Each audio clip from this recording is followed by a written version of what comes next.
ચૂંટણી રોડ ઉપર આવેલ આશરે 10 થી વધુ જે સોસાયટી આવેલી છે, અહીંના સ્થાનિકો દ્વારા વારંવાર વીજ કાપને લઈને ત્રાહિમામ પુકારી ઉઠ્યા હતા અને જે અત્યારે સ્થાનિકો છે છેવટે રોડ ઉપર ઉતરી આવ્યા છે. સીધી ચર્ચા કરીશું.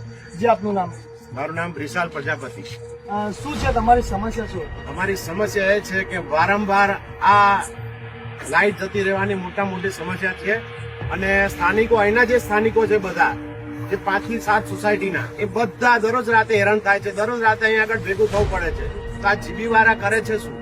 એમને અમે જે પ્રમાણે અમારું લાઇટ બિલ આવે છે, જે પ્રમાણે ટેક્સ જે આવતા હોય બધું ભરીએ છીએ, તો અમને સુવિધા કેમ નહીં આપી શકતા?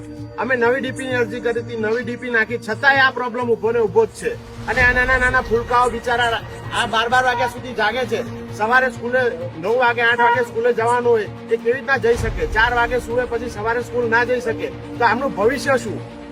આમનું ભવિષ્ય જોઈને સાહેબે થોડુંક ધ્યાન આપવું જોઈએ કે ભાઈ આ સ્થાનિકો હેરાન થાય છે, એમને અમે સુવિધા આપીએ. બાબતે અગાઉ આપણે જે જીવીમાં અરજી આપી હતી તેને લઈને શું એનું નિરાકરણ આવ્યું? અરજી આપી હતી, અમને અરજી આપી 6 મહિના સુધી અમને કોઈ નિરાકરણ નતું આપ્યું. પછી અમે વારંવાર ધક્કા ખાધા પછી એમને એવું કીધું કે અમે કરી આપશું. તે છતાંય 2 મહિના પછી અમને નવી ડીપી નાખી આપી. અમને જીબી પાસેથી હવે અમને શું આશા રાખીએ? જીબી પાસેથી અમે એટલી આશા રાખીએ છીએ કે અમને આજે રાતની નીંદર જે અમારી જે આ ચેનની નીંદર એ બગાડે છે, જે બધી સુવિધા અને સારી ચેનથી અમે સુઈ શકીએ એવી આશા રાખીએ છીએ અને એ રીતે અમારું કામ સફળતાથી કરી શકે.